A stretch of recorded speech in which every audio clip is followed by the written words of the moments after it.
gouvernement français soumet les agriculteurs, et particulièrement les éleveurs, à de fortes contraintes, plus particulièrement liées à la réforme de la directive nitrate. À ce jour, la FNSEA a fait un certain nombre de propositions qui n'ont pas été retenues, plus particulièrement sur l'extension des zones vulnérables. L'ensemble de ces actions qui sont aujourd'hui en train d'être appliquées par ce gouvernement vont contraindre fortement nos territoires, nos productions. Nous demandons au niveau de la FNSEA, voire nous exigeons à ce que le gouvernement français, dans l'état actuel des choses, mette en place un moratoire. Ce moratoire, plus particulièrement, c'est d'exiger à ce que le programme d'extension des zones vulnérables soit stoppé. Pour au moins une raison, c'est d'avoir une évaluation socio-économique des mesures qui seraient engendrées par cet arrêté.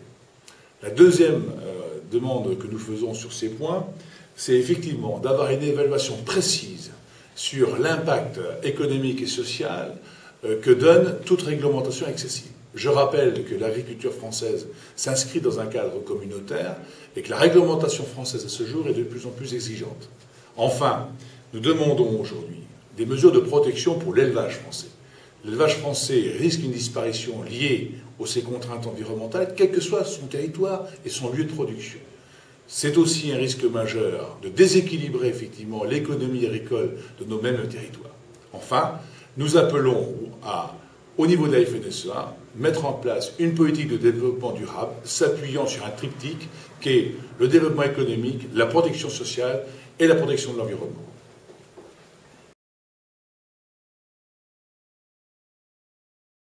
Pour la FNSEA, les jeunes agriculteurs, nous nous opposons à la disparition programmée de l'élevage français liée à toutes ces contraintes environnementales. Par contre, nous disons oui, la FNSEA et les jeunes agriculteurs, à la mise en place d'une politique qui s'appuie sur le développement durable, qui, je le rappelle, est tournée autour de l'économique, le social et l'environnemental.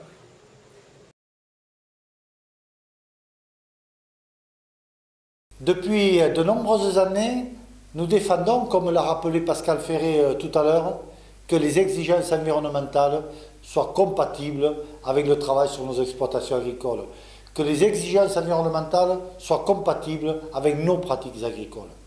Aujourd'hui, avec le projet de redéfinition des zones vulnérables, avec le projet de mise en place d'une 5e directive nitrate, nous disons stop.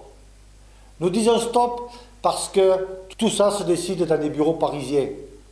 Il n'est plus supportable que les règles environnementales ne soient pas adaptées à des problématiques territoriales, qu'elles ne soient pas discutées avec les pratiques sur le terrain. Donc j'appelle à un certain nombre d'actions, comme l'ont fait quelques départements et quelques régions.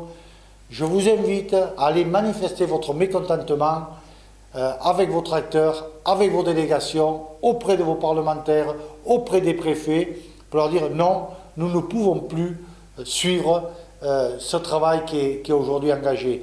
Il n'est plus supportable qu'une zone vulnérable soit définie sans critères techniques incontestables.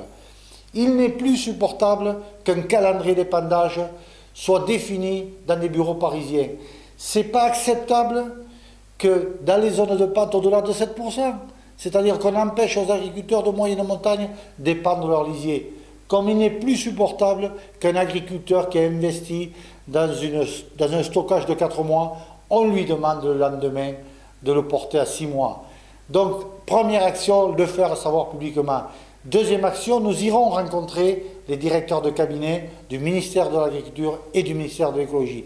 Et enfin, je vous invite tous à signer notre pétition qui demande la notion de moratoire. Et moratoire, ça veut dire stop. Donc, donnez du poids à vos représentants, participez à signer cette pétition, et à partir de là, les parlementaires seront bien amenés à rediscuter de cette proposition et de ces idées.